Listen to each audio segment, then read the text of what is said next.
नमस्कार दोस्तों, मैं हृदय मिश्रा आप सभी का स्वागत करता हूं डिकोड एग्जाम के प्लेटफॉर्म पे। कैसे हैं आप सभी लोग?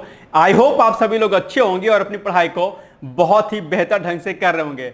देखिए, आज हमारी क्लास कौन सी है? आज हमारी क्लास है एनवायरनमेंट की और शायद ये छठी या सातवीं क्लास है। आई थिंक छठी क्लास है हमारी।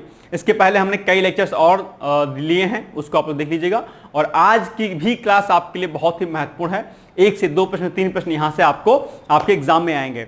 मैंने कई बार आपसे कहा है, इनफैक्ट सभी टीचर्स आपसे इस बात को कहते होंगे, जो क्रैश कोर्स हमारा चल रहा है इसके जितने भी लेक्चर्स हैं सभी महत्वपूर्ण हैं, क्योंकि हमने उन सभी टॉपिक्स को यहां पर मेंशन करवाया है जहां से प्रश्न आपके परीक्षा में क्या होते हैं, पूछे जाते हैं। ठीक है, तो आज हम लोग टॉपिक क्या क्या लेंगे? प्रदूषण का चैप्टर है ये, पॉल्यूशन का, और इसमें जितने भी महत्वपूर्ण जो पॉल्यूशन होते हैं उनके बारे में चर्चा की गई है।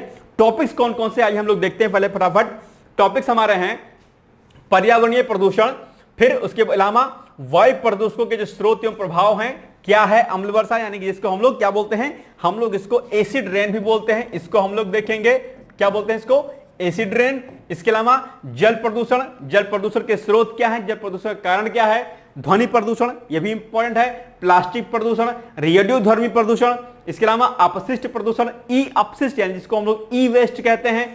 ठीक, जैव प्रदूषण यानी कि बायो पॉल्यूशन, और जैव उपचार जिसको हम लोग क्या बोलते हैं, बायो रेमेडिएशन भी बोलते हैं। और इसके बीच में हम लोग यहां पर एक टॉपिक और पढ़ेंगे जिसको हम लोग क्या कहते हैं, जिसको हम लोग कहते हैं सुपोषण। क्या कहते हैं? सुपोषण।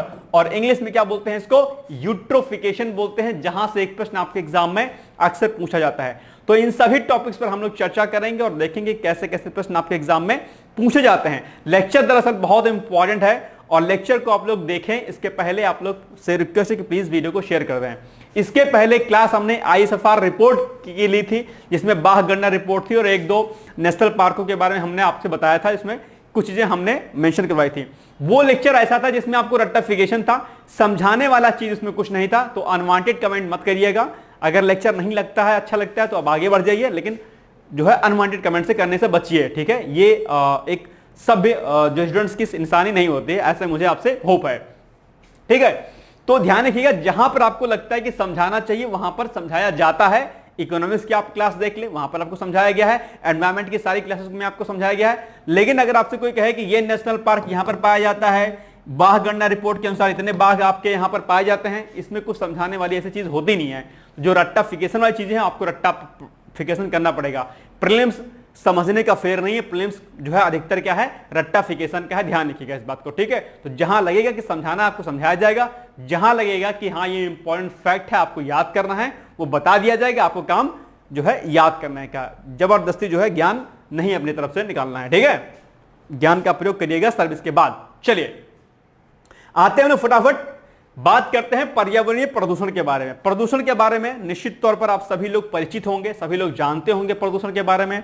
प्रदूषण कितने प्रकार के होते हैं ये भी आप लोग जानते होंगे, क्योंकि जब से आपने जो है पढ़ाई शुरू की होगी अपनी 1st 2nd क्लास से, मतलब शुरुआत तो आपने नर्सरी के जैसे किया होगा, लेकिन प्रदूषण जो शब्द है आपके लिए कोई नया मुझे नहीं लगता कि होगा नया शब्द। कोई कहे कि नहीं जी मैं तो प्रदूषण नहीं जानता हूं, तो वो क्या काम करे, चुल्लू भर पानी ले उसमें डूब जाए। ठीक है, तो प्रदूषण कोई नई टर्मिनोलॉजी दरअसल आपके लिए नहीं है। प्रदूषण पर आप लोगों ने बहुत ज्यादा निबंध भी लिखा होगा, ऐसे लिखा होगा, और इस पे बहुत सारे आपने प्रोजेक्ट वर्क भी किए होंगे। तो प्रदूषण क्या है? प्रदूषण आपको पता है कि आपके एनवायरनमेंट में कोई ऐसा सबस्टेंस जो है क्रिएट हो जाए या उसकी क्वांटिटी बढ़ जाए अपने आप में, जिससे जो है क्या हो, एनवायरनमेंट में क्या हो, हार्मफुल जो है चीजें होने लगी, यानी कि वो आपके न सिर्फ आपके यानी कि मनुष्यों को हानिकारक चीजें होने लगे, बल्कि मनुष्यों के साथ साथ जानवरों और पेड़ पौधों को भी नुकसान पहुंचने लगे। ऐसे जो है पूरे माहौल को या पूरे चीजों को क्या कहेंगे, हम लोग प्रदूषण कहेंगे। एक तरीके से मोटा मोटा डायरेक्टली आप इस तरीके से समझ लीजिए इसको। ठीक है, एग्जैक्ट डिफिनेशन नहीं है, लेकिन प्रदूषण यही होता है कि किसी गैस की या किसी ऐसे सबस्टेंस की एक्सेस हो जाए आपके एनवायरनमेंट में, जिसके एक्सेस होने से अर्थात जिसकी बहुतायत मात्रा अगर पर्यावरण में पाई जाती है, उसकी वजह से अगर जीव जंतुओं, पेड़ पौधों, मनुष्यों को नुकसान होता है, उसे हम क्या कहेंगे, प्रदूषण कहेंगे, जिसको हम लोग पोल्यूशन कहेंगे। ठीक, इसके अलावा प्रदूषण फिर कई प्रकार के होते हैं। जल प्रदूषण हो गया आपका, ध्वनि प्रदूषण हो गया, मृदा प्रदूषण हो गया, रेडियो एक्टिव प्रदूषण हो गया, प्लास्टिक प्रदूषण हो गया, अपशिष्ट प्रदूषण, ठोस अपशिष्ट प्रदूषण हो गया। कई प्रकार के प्रदूषण होते हैं और यहां पर हम आज महत्वपूर्ण प्रदूषण के बारे में पढ़ेंगे। ठीक, तो आइए हम लोग जरा इसकी डेफिनेशन एग्जैक्ट देखते हैं कि क्या लिखी गई है यहां पे। तो मृदा, वायु, कॉमा लगा लीजिएगा यहां पर, मृदा, वायु तथा जल के भौतिक, रासायनिक और जैविक विशेषताओं का वह अवांछनीय परिवर्तन, यानी कि आप चाह नहीं रहे हो, अवांछनीय परिवर्तन है वो, कि वह अवांछनीय परिवर्तन जो मनुष्य एवं अन्य जंतुओं, पौधों, भवनों तथा जीवधारियों के लिए आवश्यक पदार्थों और हमारी विभिन्न वस्तुओं को किसी भी रूप में हानि पहुंचाता है, प्रदूषण कहलाता है। यानी कि कोई ऐसा अवांछनीय पदार्थ जो न सिर्फ आपकी बॉडी के लिए हार्मफुल है बल्कि उससे प्लांट्स और एनिमल्स को भी जो है इंपैक्ट पड़ता है, दैट्स कॉल्ड पॉल्यूशन, यानी कि वही क्या होता है, प्रदूषण कहलाता है। राइट, चलिए अब एक टर्मिनोलॉजी यहां पर और आती है कि भाई साहब ये प्रदूषक क्या होते हैं। तो प्रदूषण जिन तत्वों से फैलता है, क्या प्रदूषण जो होता है, जो प्रदूषण आपकी टर्मिनोलॉजी है, ये प्रदूषण दरअसल जिन तत्वों से फैलता है या जिन गैसों से फैलता है, इसे ही हम क्या कहेंगे, हम इसे बोलेंगे प्रदूषक। जैसे कि एक तत्व क्या है हमारा, एक गैस क्या है हमारा, CO2। CO2 क्या है, गैस है। CO2 की कंसंट्रेशन अगर आपके एनवायरमेंट में ज्यादा है तो क्या होगा, प्रदूषण होगा। और ये जो CO2 है दरअसल यही क्या है, पॉल्यूटेंट है, यही क्या प्रदूषक है। यानी कि इन्हीं प्रदूषकों के माध्यम से क्या होता है, प्रदूषण होता है। और प्रदूषकों के अंतर्गत आपका पैन आता है, CH4 आती है, कार्बन मोनोऑक्साइड आती है, सल्फर डाइऑक्साइड आती है, नाइट्रस ऑक्साइड आती है, और कई सारी गैसेस होती हैं जो बहुतायत में जब पाई जाती हैं, प्रदूषक गैसें जो प्रदूषक होते हैं। इन्हीं प्रदूषकों की जब कंसंट्रेशन बढ़ जाती है, किसकी, जब इन्हीं पॉल्यूटेंट की, POLLUTANT, इन्हीं पॉल्यूटेंट की जब एक्सेस आपके एनवायरमेंट में हो जाती है, इसी प्रदूषक के एक स्टैंडर्ड से ज्यादा होने पर क्या कहेंगे, हम उसको बोलेंगे पॉल्यूशन बोलेंगे, यानी कि उसको हम प्रदूषण बोलेंगे। बात समझ में आ गई। चलो आगे बढ़ते हैं हम लोग। तो प्रदूषकों के बारे में आपको पता होना चाहिए। अब बात करते हैं कि जो मेन प्रदूषक होते हैं वो कितने प्रकार के होते हैं। तो प्रदूषक का जो स्रोत होता है वो कई रूप में होता है, लेकिन हमने यहां पर डिटेल्स में बहुत नहीं बताया है क्योंकि वो सब चीजें आप लोग जानते होंगे। जो प्रश्न आपकी परीक्षा में पूछा जाता है हमने उसको यहां पर मेंशन किया है। पहली बात, प्रदूषक जो होते हैं वो दो जगह से निकलते हैं, यानी कि उसका सोर्स क्या होगा, सोर्स उसका होगा, एक आपका सोर्स होगा क्या भाई साहब, एक सोर्स होगा आपका प्राकृतिक जो कि नेचुरल रिसोर्सेज होता है आपका, और प्रदूषकों का जो दूसरा स्रोत होता है वो क्या होता है, मानव जनित होता है, यानी कि जो मानवों से बेसिकली निकलता है। और इसी मानव निर्मित प्रदूषकों को हम दो पार्ट में डिवाइड कर सकते हैं। एक हमारा क्या है, पहला हमारा हो जाएगा प्राथमिक प्रदूषक और दूसरा क्या हो जाएगा, द्वितीयक प्रदूषक। और यहां से प्रश्न आपके एग्जाम में पूछा जाता है कि बताइए प्राथमिक प्रदूषक क्या होते हैं, द्वितीयक प्रदूषक क्या होते हैं। तो इसको पहले हम समझें, इसके पहले हम लोग क्या देखेंगे, प्राकृतिक प्रदूषक के बारे में। प्राकृतिक प्रदूषक की अगर हम बात करते हैं नॉर्मली, तो जैसे वॉल्केनोज आपके हो गए, ज्वालामुखी हो गया, ज्वालामुखी नेचुरल अभिक्रिया होती है एक तरीके से। ज्वालामुखी से विभिन्न प्रकार की क्या होती हैं, गैसेस निकलती हैं, और वो गैसेस ही क्या कहलाएंगी, आपकी पॉल्यूटेंट कहलाएंगी, अर्थात प्रदूषक कहलाएंगी। इसके अलावा अगर कहीं पर क्या हो रहा है, एक तरीके से अगर मृदा अपक्षय हो रही है, क्या मृदा अपक्षय हो रहा है अगर कहीं पर, या फिर क्या हो रहा है, भूस्खलन हो रहा है, क्या हो रहा है, भूस्खलन हो रहा है, या फिर लैंडस्लाइड अगर कहीं से हो रही है, तो ये जो क्रियाएं होंगी इनसे क्या होगा, विभिन्न प्रकार की गैसेस, धूल कण वगैरह एनवायरमेंट में आएंगे और प्रदूषण की स्थिति क्या होगी, उत्पन्न होगी। या फिर शोर शराबा हो रहा है तो भी अपने आप में क्या होगा, प्रदूषण होगा अपने आप में। ठीक है, तो कहने का मतलब क्या है कि जो प्राकृतिक प्रदूषण ऐसे प्रदूषण होते हैं या प्रदूषक होते हैं जो ऑटोमेटिक होते हैं, यानी कि नेचुरली जो होते हैं। और अगर हम बात अगर मानव निर्मित प्रदूषकों की करते हैं तो इसको दो भागों में बांटा जाता है, प्राथमिक प्रदूषक और द्वितीयक प्रदूषक। अब आप कहेंगे कि सर ये प्राथमिक प्रदूषक क्या होते हैं, द्वितीयक प्रदूषक क्या होते हैं। तो प्राथमिक जो प्रदूषक होते हैं वो क्या होते हैं, सीधे सोर्स से निकलते हैं। क्या, सीधे सोर्स से।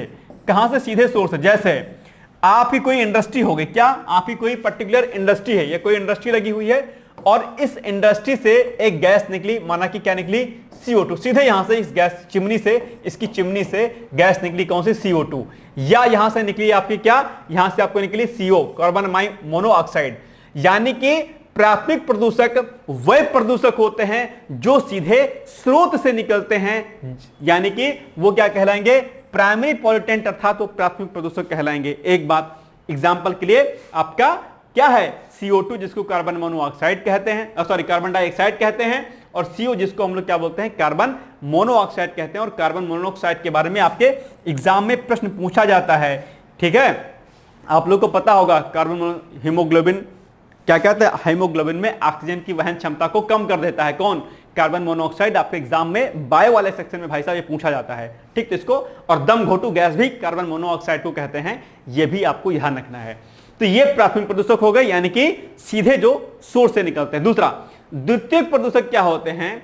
द्वितीयक प्रदूषक सीधे स्रोत से नहीं निकलते हैं, बल्कि कोई एक्स नाम का कोई जो है पॉल्यूटेंट है, वो जब वातावरणीय अक्रियाओं से अभिक्रिया करता है, या वाटर से अभिक्रिया करता है, ठीक है, तो या फिर प्राइमरी जो है जो आपकी गैसेस होती हैं, पॉल्यूटेंट होते हैं, उनसे अभिक्रिया करता है, तो फिर क्या कहलाएगा, फिर वो कहलाएगा आपका द्वितीयक प्रदूषक। और उसमें खास जो प्रदूषक है द्वितीयक वाला, वो है आपका पैन, जिसको हम लोग क्या बोलते हैं, पराक्सीट एसिटिल नाइट्रेट भी बोलते हैं। और दूसरा एग्जांपल किसका है, O3 का है। O3 क्या है भाई साहब, ओजोन, जिसको हम बोलते हैं, क्या बोलते हैं, O3 को हम ओजोन भी बोलते हैं। और ओजोन का क्या काम है आप लोग जानते होंगे, ओजोन डिप्लीशन हमने आपको क्लास में पढ़ाया था। ओजोन के बारे में हमने आपको बताया था कि ओजोन क्या है। ओजोन दरअसल परावैंगनिक किरणों को पृथ्वी पर आने से रोकता है, और जो ओजोन डिप्लीशन, ओजोन जो छिद्र जो आप पढ़ते होंगे, वो क्या करता है, अल्ट्रावायलेट रेजोस की वजह से क्या हो रहा है, इसमें थोड़ा सा छेद हो रहा है, मतलब उसकी लेयर कम हो रही है, उसी को हम ओजोन छिद्र बोलते हैं। और ओजोन दिवस कब मनाया जाता है, आपको पता होगा 14 सितंबर को ओजोन दिवस मनाया जाता है, ठीक है। तो ये भी आपको क्या होंगे, चीजें आपको यहाँ पर पता होनी चाहिए। तो प्राइमरी और सेकेंडरी पॉल्यूटेंट के बारे में आपको पता हो गया। इसके अलावा प्रदूषकों के कई अन्य स्रोत हैं, जैसे उद्योग हो गया आपका, मानव की अन्य अलग अलग प्रकार की गतिविधियां हो गई, उनसे जो है विभिन्न प्रकार के प्रदूषक निकलते हैं, लेकिन वो आपकी परीक्षा में नहीं पूछा जाता है। वो कॉमन सी चीजें हैं, आपको पता होंगे, ये पूछा जाता है, इसलिए हमने आपको यहां पर इसको बता दिया, ठीक है। याद रखिएगा इसको, प्राथमिक प्रदूषक। अब प्राथमिक और द्वितीयक प्रदूषकों में और भी कई प्रकार के प्रदूषक आते हैं। वो कौन कौन से प्रदूषक हैं हमने ज्यादा यहां पर नहीं लिखा है, वो काम आपका है कि आप देखिएगा, एक बार गूगल करके देखिएगा कौन कौन से प्राथमिक और द्वितीयक प्रदूषकों में आते हैं। ओके, चलिए नेक्स्ट है, अब वायु प्रदूषकों के स्रोत एवं जो है क्या है, प्रभाव है। लेकिन इसके पहले आप इमेज से अगर देखेंगे, ये इमेज पहले होनी चाहिए थी, थोड़ी आगे लग गई, कोई बात नहीं।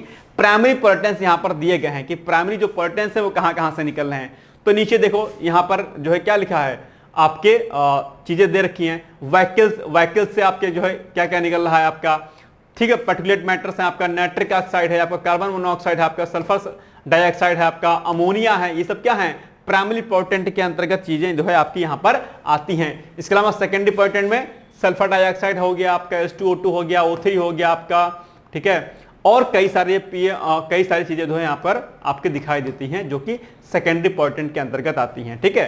चलो आगे बढ़ते हैं हम लोग। अब क्या है, वायु प्रदूषकों के प्रकार, के स्रोत एवं प्रभाव, यानी कि सोर्स क्या है उसका और प्रभाव क्या होता है, ये हमें देखना है। और कई बार आपके एग्जाम में यहां से प्रश्न पूछा जाता है, ठीक है। यानी कि जो आपके एयर पॉल्यूटेंट होते हैं, उन एयर पॉल्यूटेंटों के सोर्स क्या है और उसका इंपैक्ट क्या होता है।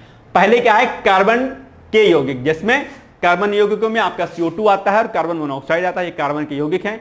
अब इसके स्रोत की बात करते हैं, तो जो जीवाश्म ईंधन होते हैं, ठीक है, जीवाश्म ईंधनों के दहन से और मोटर वाहन से जो व्हीकल्स होते हैं, इनसे क्या है, CO2 और कार्बन मोनोऑक्साइड जैसी जहरीली गैस निकलती हैं। और इंपैक्ट क्या डालती हैं, सिंपल सी बात है, कार्बन मोनोऑक्साइड आपके हीमोग्लोबिन में ऑक्सीजन वहन क्षमता को कम करता है। और CO2 के बारे में ऑलरेडी आपको पता होगा कि बेसिकली CO2 क्या करती है, आपके श्वास संबंधी बीमारियों को बढ़ाती है। अर्थात प्रभाव की बात करें तो सबसे बड़ा जो प्रभाव है वो क्या है, ग्लोबल वार्मिंग का है। आपको पता होगा CH4, CO2, जलवाष्प, ये सब जो गैसेस हैं ये क्या करती हैं, ग्लोबल वार्मिंग करती हैं। और ग्लोबल वार्मिंग के बारे में हमने आपको डिटेल्स में बताया है, क्लास नहीं देखी होगी तो उसको देख लीजिएगा। ओके, यानी कि हरित गृह प्रभाव और शोषण संबंधी बीमारियां फैलाता है ये कौन, कार्बन के यौगिक। इसके अलावा अगर बात करते हैं नाइट्रोजन के यौगिक, तो नाइट्रोजन के यौगिक में क्या है, आपका NO है, नाइट्रोजन ऑक्साइड, नाइट्रस ऑक्साइड और नाइट्रोजन डाइऑक्साइड। यानी कि इसके स्रोत की बात करते हैं तो स्रोत क्या है इसका,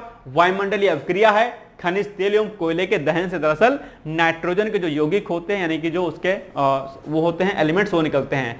अम्ल वर्षा, अम्ल वर्षा और आंखों में जलन पैदा करता है कौन, नाइट्रोजन के जो यौगिक होते हैं। और अम्ल वर्षा के बारे में आप लोग को पता होगा, सॉक्स और नॉक्स जो है क्या करते हैं, जब वायुमंडलीय जो है जल के साथ अभिक्रिया करते हैं तो वो H2SO4 और HNO3 बनाते हैं, तो उससे क्या होती है, अम्ल वर्षा होती है। आगे हम अम्ल वर्षा के बारे में अभी पढ़ेंगे, तब डिटेल्स में आपको मालूम चल जाएगा, ठीक है। चलो, यानी कि नाइट्रोजन के जो यौगिक जो होते हैं, नॉक्स जिसको हम लोग बोलते हैं, सॉक्स और नॉक्स। सॉक्स मतलब जो सल्फर के ऑक्साइड है, नॉक्स मतलब जो नाइट्रोजन के ऑक्साइड है। तो सॉक्स और नॉक्स ये दोनों जब अवक्रिया करते हैं जल के साथ में, तो सॉक्स जो अवक्रिया करेगा तो बनाएगा सल्फर डाइऑक्साइड, ठीक है, जिसको H2SO4 बोलते हैं, और जो बनाएगा सल्फ्यूरिक अम्ल बोलते हैं, और जो नॉक्स होता है वो बनाएगा HNO3 जिसको हम लोग नाइट्रिक अम्ल बोलते हैं। ओके, चलो आगे बढ़ते हैं हम लोग। मीथेन CH4, यह भी क्या है, ग्लोबल वार्मिंग गैस, आपको पता होगा। और स्रोत क्या है इसका, धान का खेत है, कोयले की खदानें है, घरेलू पशु आदि है।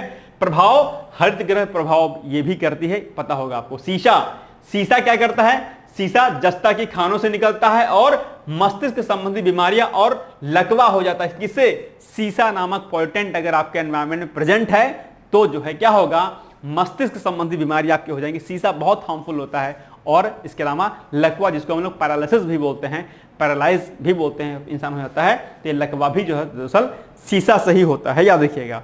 जब भी बाहर निकलिए तो मास्क लगा के निकलिए, ध्यान रखिएगा, ठीक है। चलो आगे बढ़ते हैं हम लोग। पारा क्या है, पारा बेसिकली थर्मोमीटर और बैटरी से प्राप्त होता है, इसका स्रोत है, ये सोर्स है। प्रभाव क्या होगा इसका, त्वचा रोग, स्मृति का कमजोर होना, यानी कि माइंड आपका कम हो जाएगा, बुद्धि घटेगी। इसके अलावा तंत्रिका तंत्र को जो है प्रभावित करेगा, यानी कि नर्वस सिस्टम को प्रभावित करेगा। कौन, पारा। यह भी अपने आप में क्या है, वेरी वेरी हार्मफुल जो है क्या है, ये पॉल्यूटेंट है, प्रदूषक है। इसके अलावा अगर हम बात करते हैं आर्सेनिक की, भाई साहब आर्सेनिक जो है आप बहुत कॉमन वर्ड है, आपने सुना होगा। आर्सेनिक प्रदूषण आजकल जल प्रदूषण बहुत ज्यादा कर रहा है। और आर्सेनिक अगर आप देखेंगे तो उत्तर प्रदेश के कई सारे जिले हैं, दरअसल राजस्थान के कई सारे जिले हैं जो आर्सेनिक से क्या है, प्रभावित हैं। और आर्सेनिक बेसिकली क्या होता है, कैंसर कॉजेस होता है।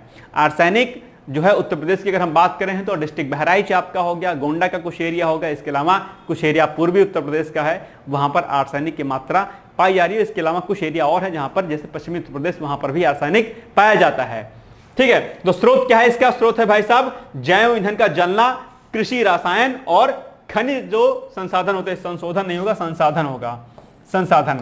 तो यहां से क्या होते हैं, ये जो चीजें पाई जाती हैं, कौन, जो है आपका आर्सेनिक, जिसको हम लोग AS से भी इसको लिखते हैं। प्रभाव क्या होगा भाई साहब, त्वचा कैंसर हो जाएगा, यकृत, फेफड़े और रक्त संबंधी आपके रोग हो जाएंगे। किससे, आर्सेनिक से। यानी कि आर्सेनिक की क्वांटिटी जो है जल में अगर अधिकता में है तो क्या होगा, जल प्रदूषित रहेगा, यह भी आपको ध्यान रखिएगा। लेकिन इसके अलावा अगर हम आर्सेनिक को अगर हम नॉर्मल वायु प्रदूषण के पॉइंट ऑफ व्यू समझे तो ये जो है क्या कहते हैं, आर्सेनिक आपको हार्मफुल करता है, ठीक है।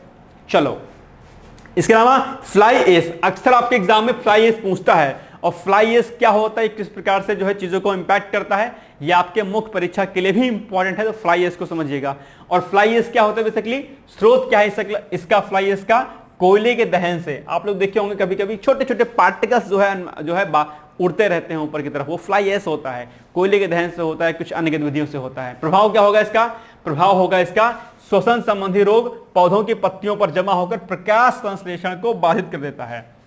यह फैक्ट आपको याद रखना है कि दरअसल जो फ्लाई एश होता है, फॉर एग्जांपल के लिए कि ये कोई लिप्स है, ठीक है, क्या है, ये कोई लिप्स है, और इस लिप्स पर क्या हो गया कि छोटे छोटे जो पार्टिकल्स हैं उसके फ्लाई एश के क्या हो गए, इस पर क्या हो गए, जमा हो गए एक तरीके से। सिंपल सी बात है कि यहीं से क्या होता है, वाष्पोत्सर्जन की प्रक्रिया होती है और कई सारी चीजें होती हैं यहाँ पर। तो अगर इस पर जो है क्या होंगे, डस्ट पार्टिकल या फ्लाई एश जिसको हम बोलते हैं, अगर ये यहाँ पर जमा हो गया, सिंपल सी बात है कि पत्तियां ही क्या करती हैं, पत्तियां ही दरअसल फोटोसिंथेसिस की प्रोसेस करती हैं। और अगर इन पत्तियों पर दरअसल क्या होगा, अगर ये फ्लाई एश आ जाएगा तो सूर्य की किरणें कैसे पहुंचेंगी, इस पर कैसे काम करेगा ये। तो यानी कि ये अपने आप में प्रकाश संश्लेषण की प्रक्रिया को बाधित करते हैं, कौन, फ्लाई एश, ध्यान रखिएगा, ठीक। चलिए आगे बढ़ते हैं हम लोग।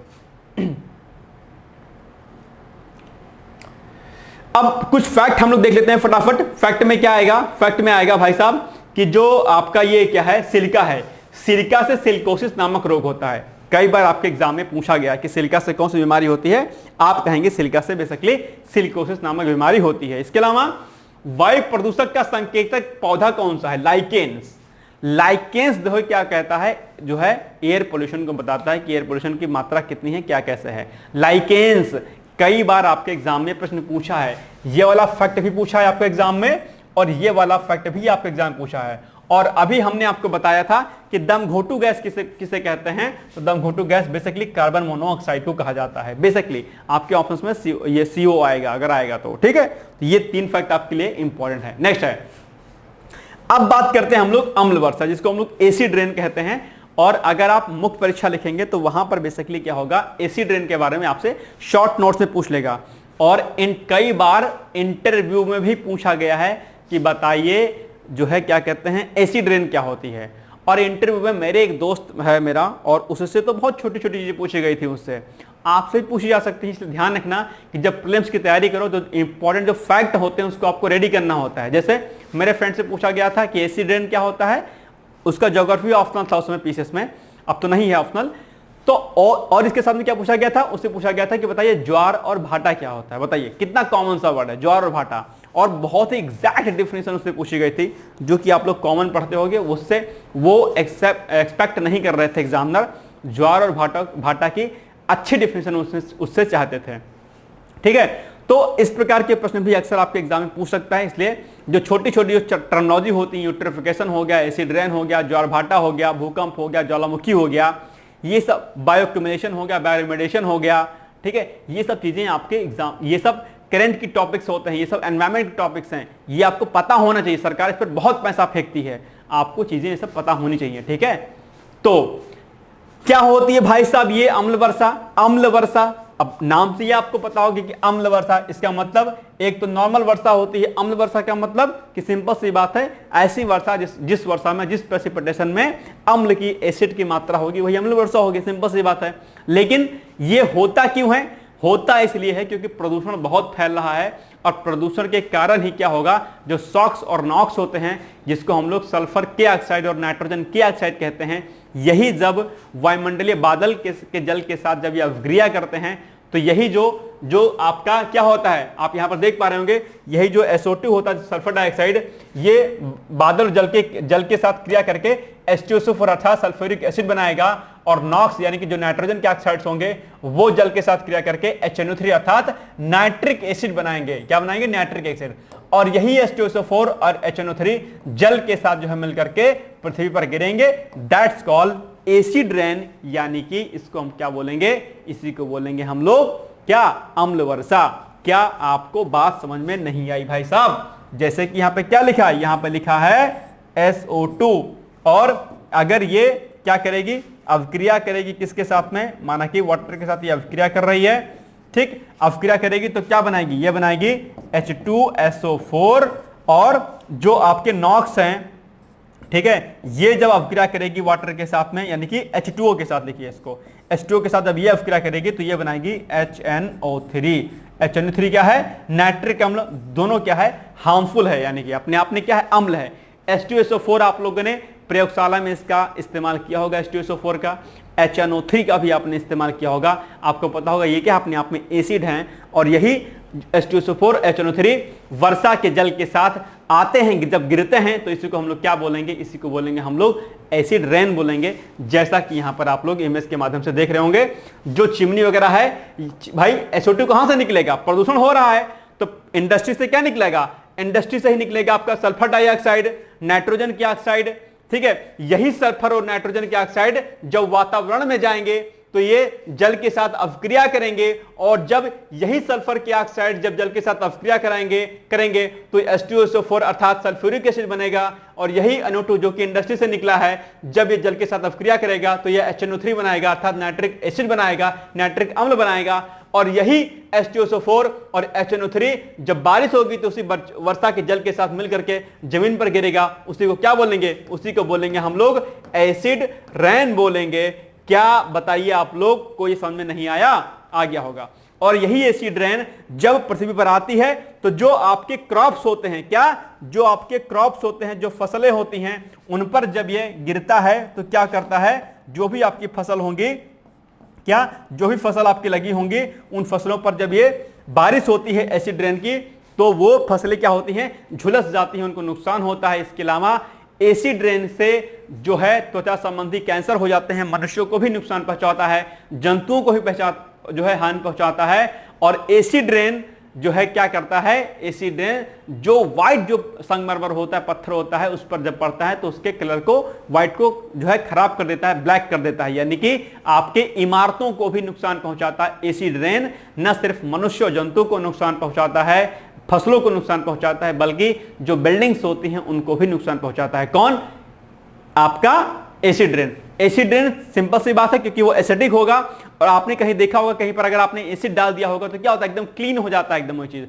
तो सिंपल सी बात है, अगर वर्षा के जल में एसिड की मात्रा है, अर्थात उसमें H2SO4 और HNO3 की मात्रा है, तो अगर वो किसी भी बिल्डिंग पे गिरेगी, किसी व्हाइट संगमरमर वाले बिल्डिंग पे गिरेगी, तो सिंपल सी बात है उसका नुकसान पहुंचेगा। आप ताजमहल को देख सकते हैं, उसका कलर क्या हो रहा है, डाउन हो रहा है। कहीं ना कहीं जो वहां पर मथुरा में जो संयंत्र जो लगाए गए हैं, तेल शोधन संयंत्र, उनसे जो है क्या होती हैं, CO2 एरोनोटी निकलती हैं, फिर वही एसिड रेन के फॉर्म में जब ताजमहल पर गिरती हैं तो उसका कलर क्या हो रहा है, डाउन होता हुआ चला जा रहा है। ऐसा आप लोगों ने पढ़ा होगा, यही कारण है। और इसका मान जो एसिडिक रेन जो होती है, उसका पीएच जो वैल्यू होती है, क्या उसकी जो पीएच वैल्यू होती है वो लगभग क्या होती है, 4.525 होती है। दैट मीन्स क्या है, एसिडिक है। अगर आपको पता होगा कि पीएच मान क्या होता है, पीएच का मान कम और ज्यादा जब होता है तो कब एसिडिक होता है, कब बेसिक होता है, मुझे बताने की आवश्यकता नहीं है, ठीक है। तो यानी कि इसका पीएच मान कितना होता है, 4.525 होता है, कभी कभी 4 to 5 भी होता है, यानी कि ये बहुत क्या है, एसिडिक है अपने आप में। ओके, याद रखिएगा। चलिए आगे बढ़ते हैं हम लोग। अच्छा, इसको एक बार देख लेते हैं क्या लिखा हुआ है इसमें। लिखा वही जो हमने आपको बताया, लेकिन फिर भी आप लोग देख लो एक बार। जब सल्फर डाइऑक्साइड यानी कि SO2 तथा नाइट्रस ऑक्साइड यानी कि N2O गैस वायुमंडल में पहुंचकर ऑक्सीजन और बादल के जल के साथ, ठीक है, इसमें ऑक्सीजन भी ऐड ऑन कर लीजिएगा, ठीक है, ऑक्सीजन और जो है बादल के जल के साथ रासायनिक अभिक्रिया कर क्रमशः क्या बनाती है, सल्फ्यूरिक अम्ल यानी कि H2SO4 और नाइट्रिक अम्ल यानी कि HNO3 बनाकर वर्षा के साथ पृथ्वी पर गिरती है, तो उसे क्या बोलेंगे, उसे हम लोग अम्लीय वर्षा यानी कि एसिड रेन बोलेंगे। यही पॉइंट यहां पे लिखा था जो हमने आपको समझाया, ठीक है। चलो आगे बढ़ते हैं। नेक्स्ट है महत्वपूर्ण तथ्य की बात कर लेते हैं, इंपॉर्टेंट फैक्ट है यहां पर हम लोग फटाफट जल्दी जल्दी। फैक्ट क्या है कि अम्ल वर्षा से सबसे ज्यादा प्रभावित देश कौन सा है भाई साहब, नॉर्वे है। और अम्ल वर्षा सूचना केंद्र कहां पर है, इंग्लैंड के मैनचेस्टर में स्थापित किया गया है। इसके अलावा आप लोगों ने एक टर्मिनोलॉजी सुनी होगी, इसको हम लोग बोलते हैं AQI, जिसको बोलते हैं राष्ट्रीय वायु गुणवत्ता सूचकांक यानी कि एयर क्वालिटी इंडेक्स। इस एयर क्वालिटी इंडेक्स को वर्ष 2014 में जो है, अक्टूबर 2014 में इसकी शुरुआत की गई थी। और एयर क्वालिटी इंडेक्स के बारे में आप लोग जानते होंगे, एयर क्वालिटी को उससे नापा जाता है। जो लोग एनवायरमेंट के फील्ड में PhD वगैरह करते होंगे, वो यानी कि जिनके रिसर्च दरअसल एयर पोल्यूशन पर होती होगी, वो लोग इस सूचकांक का प्रयोग करते हैं और देखते हैं कि कहां कहां पर क्या क्या लेवल है जो है पोल्यूशन का, ठीक है। और एयर क्वालिटी इंडेक्स में जो है किन प्रकार की गैसों को मापा जाता है सूचकांक को, तो वो गैसें आपके एग्जाम में पूछ सकती हैं। तो पहला क्या है, पहला उसमें शामिल किया गया PM10, जिसको पार्टिकुलेट मैटर 10 कहते हैं। PM2.5 यानी कि पार्टिकुलेट मैटर 2.5 और पार्टिकुलेट मैटर आप लोग जानते होंगे जिसमें विभिन्न प्रकार के कण होते हैं। नाइट्रोजन डाइऑक्साइड इसमें होता है, इस इंडेक्स में ओजोन होता है, कार्बन मोनोऑक्साइड यानी कि CO होता है, सल्फर डाइऑक्साइड होता है, अमोनिया होता है NH3 यानी कि, और लेड होता है, PB होता है। तो हो सकता है आपके एग्जाम में पूछ ले कि ये जो 8 जो प्रदूषक जो इसमें पाए जाते हैं, 8 प्रदूषक नहीं 8 प्रदूषक होगा, यहां पर प्रदूषक कर लीजिएगा, 8 प्रदूषक को शामिल किया गया है। वो कौन कौन से 8 प्रदूषक हैं वो आपको पता होने चाहिए, इसको रट लीजिएगा। हो सकता है आपके एग्जाम में पूछ ले कि बताइए एयर क्वालिटी इंडेक्स में कौन से प्रदूषक नहीं होते हैं, कौन से होते हैं, ऐसा प्रश्न। और ये एक बार प्रश्न अभी हाल फिलहाल में शायद पीसीएस में पूछा भी गया था, तो ये आपके लिए क्या है, इंपॉर्टेंट है, ठीक। चलिए आगे बढ़ते हैं हम लोग। नेक्स्ट है कुछ और फैक्ट है इसमें कि भारत का पहला स्मॉग टावर जो है कहां पर लगाया गया था, तो वन एवं जलवायु पर्यावरण वन एवं जलवायु परिवर्तन जो मंत्रालय है, ठीक है, मंत्रालय कर दीजिएगा, पर्यावरण जलवायु परिवर्तन मंत्रालय, क्या मंत्रालय द्वारा आनंद विहार नई दिल्ली में दरअसल इसको बनाया गया था। आपको पता होगा स्मॉग टावर वहीं पर लगा था। इसके अलावा सिगरेट का धुआं भाई साहब बहुत हार्मफुल है, बहुत हार्मफुल है। कार्बन मोनोऑक्साइड इसे बहुत निकलता है, जो आप लोग सुट्टा मारते हो ना, बहुत लोग पीते होंगे, जानता हूं। तो ये क्या करता है, ये बेसिकली इसमें बेंजीन रिंग पाई जाती है। अच्छा, कई दोस्त जो हैं आपके कहेंगे, उनसे कहोगे यार तुम सिगरेट क्यों पीते हो, स्मोकिंग क्यों करते हो, कहोगे यार ऐसा है ना कि ना जब मैं पढ़ता हूं तो मुझे नींद नहीं आती है रात में, मतलब सॉरी नींद ना आए, कि मैं पढ़ता हूं मुझे आईएएस निकालना है, बनना मुझे आर और पीसीएस बनना है, और नींद आ जाती है यार पढ़ने लगता हूं, तो मैं स्मोकिंग करता हूं ताकि नींद जो है चली गायब हो जाए। सही कहते हैं, वैसा होता है। बेंजीन रिंग उसमें पाई जाती है, कार्बन मोनोऑक्साइड गैस भी पाई जाती है। बेंजीन रिंग्स क्या होती है, आपकी नींद को भगा देती है एक तरीके से, ठीक है। बट ये बहुत हार्मफुल होती है, स्मोकिंग जो आप करते हैं, it's very very harmful for your health, also for environment, यानी कि एनवायरमेंट के लिए भी हानिकारक है, क्योंकि इसमें डिफरेंट टाइप ऑफ जो है क्या होती हैं, टॉक्सिक गैसेस पाई जाती हैं। यानी कि सिगरेट का धुआं रासायनों का एक जटिल मिश्रण है, कई सारे केमिकल्स इसमें पाए जाते हैं। इसके धुएं में कार्बन मोनोऑक्साइड यानी कि CO, hydrogen cyanide, hydrogen cyanide सोचो कितनी जहरीली गैस होती है, ये भी प्रेजेंट होती है, सोचो आपके उसमें कितनी हार्मफुल है। नाइट्रोजन ऑक्साइड जैसी गैसें, कैसे नहीं गैसें होगा यहां पर, जैसी गैसें पाई जाती हैं, यह अत्यंत हानिकारक एवं कैंसर कारक होता है, कैंसर कॉजेज होता है, ध्यान रखिएगा। इसके अलावा एक फैक्ट और है यहां पर कि वायु प्रदूषण निवारण एवं नियंत्रण अधिनियम कब, वर्ष 1981 में इसको बनाया गया था। वायु प्रदूषण के रोकथाम के लिए दरअसल इस अधिनियम को लाया गया था, ठीक। चलिए आगे बढ़ते हैं हम लोग। अब नेक्स्ट हमारा प्रदूषण है कौन सा, जल प्रदूषण। और जल प्रदूषण के बारे में भी आप लोग बखूबी जानते होंगे, अच्छे से जानते होंगे। जल प्रदूषण किस प्रकार से हो रहा है, इंडस्ट्रीज लग रही है हमारे यहाँ पर, इंडस्ट्री का जो वेस्ट वाटर होता है वो खुले में छोड़ दिया जाता है, इससे जो सरफेस वाटर होता है वो भी पॉल्यूट होता है। इसके अलावा वही जो उनका जो वेस्ट होता है, ठीक है, वो ग्राउंड वाटर में यानी कि धरती खोद करके उसमें डाल दिया जाता है, तो वो ग्राउंड वाटर जो होता है वो भी पॉल्यूट होता है। आपको पता होगा कि एनवायरमेंट के अकॉर्डिंग, मतलब मंत्रालय के अकॉर्डिंग, CPCB के अकॉर्डिंग, हर इंडस्ट्री में अर्थात हर औद्योगिक जो है उसमें क्या कहते हैं, इंडस्ट्री में क्या होना चाहिए, एक ETP होना चाहिए, जिसको हम लोग बोलते हैं इफ्लुएंट ट्रीटमेंट प्लांट, यानी कि जो उनका वेस्ट होता है वो वहां पर ट्रीट हो, उसके बाद उसको बाहर डाला जाए। इसके अलावा STP प्लांट भी होना चाहिए वहां पर, लेकिन ऐसा नहीं होता है। कोई भी इंडस्ट्री अपने यहाँ पर ETP प्लांट जल्दी नहीं लगाती है, क्योंकि उसको पैसा उसमें खर्च करना पड़ता है। तो क्या करती हैं, कोई भी इंडस्ट्री लगी है वो अपना जो वेस्ट होगी वो क्या काम करेगी, गड्ढा खोदेगी बड़ा गहरा सा, और उसी में सारा वेस्ट क्या कर देगी, डंप कर देगी। इससे क्या होगा, जो ग्राउंड वाटर होगा आपका, जिसको हम लोग भौम जल बोलते हैं, वो सारा का सारा क्या होगा, प्रदूषित हो जाएगा। या फिर कंपनियां क्या काम करती हैं, अपने वेस्ट को क्या करती हैं, ऐसे खुले में छोड़ देंगी, तो क्या होगा, जो सरफेस वाटर होगा, नदी का जो जल होगा, आपका जो नॉर्मल जो वाटर होगा, वो क्या होगा, प्रदूषित हो जाएगा। और वही सब जो अगल बगल जो खेत वगैरह होंगे वहां पर भी जाएगा, और वहां पर भी क्या करेगा, प्रदूषण कर देगा। वहां की एग्रीकल्चर लैंड भी क्या हो जाएगी, खराब हो जाएगी। तो ये सब चीजें समाज में हमारी चल रही हैं। आइए हम लोग देखते हैं इसके बारे में कि इसके स्रोत कौन कौन से हैं, कहां कहां से ये चीजें निकलती हैं, और क्या इसके हार्मफुल इंपैक्ट होते हैं जल प्रदूषण के, ठीक। तो प्रदूषकों के स्रोतों के आधार पर अगर हम इसको डिवाइड करें तो औद्योगिक प्रदूषक इसमें क्या आएगा, इसमें बेसिकली आएगा आपका, इसके अंतर्गत जो अपशिष्ट जल होता है, रासायनिक प्रदूषक जैसे क्लोराइड, सल्फाइड आदि आते हैं। इसके साथ ही भारी धात्विक पदार्थ जैसे पारा, जस्ता, रेडियो एक्टिव अपशिष्ट आदि आते हैं। ये सब कहां से निकलते हैं, उद्योगों से निकलते हैं, और यही सब जब जल में मिलते हैं तो अपने आप में क्या करते हैं, जल प्रदूषण करते हैं अपने आप में। इसके अलावा कृषिजन्य प्रदूषक, इसमें भी क्या होते हैं, कृषिजन्य प्रदूषक में क्या आएंगे, जैसे कि आपके कई सारे जो पेस्टिसाइड्स होते हैं, आपके जो आपके क्या कहते हैं, जो आपके कई सारी फर्टिलाइजर्स होती हैं, यूरिया वगैरह, DDT वगैरह, ये जब एग्रीकल्चर लैंड में यानी कि कृषि के लिए जब डाली जाती है वहां पर, तो वो क्या कहते हैं, वर्षा के जल के साथ बह करके पानी मिक्स के स्रोतों में जाती हैं। इससे भी क्या होता है, जल प्रदूषण होता है। तो कृषि से भी क्या होता है, प्रदूषण होता है, यानी कि इसके अंतर्गत उर्वरक, कीटनाशी, जीवाणुनाशी आदि आते हैं। प्राकृतिक प्रदूषकों की बात करें तो इसके अंतर्गत ज्वालामुखी हो गया, धूल अपक्षय हो गया, अपने आप में अपरदन से उत्पन्न अवसाद, भूस्खलन आदि के फलस्वरूप भी क्या होता है, जो है जल प्रदूषण होता है। यानी कि इससे जो पोल्यूटेंट निकलते हैं, जब वो जल में घुलते हैं तो जल प्रदूषण होता है। ये क्या हो गया, नेचुरल इसका रिसोर्सेज हो गया। इसके अलावा अब अगर बात करते हैं कि पहले तो हमने डिवाइड किया था इसको किसके आधार पर, प्रदूषकों के स्रोतों के आधार पर, तो वहां पर 3 टाइप में हमने इसको डिवाइड किया, औद्योगिक प्रदूषक, कृषिजन्य प्रदूषक और प्राकृतिक प्रदूषक।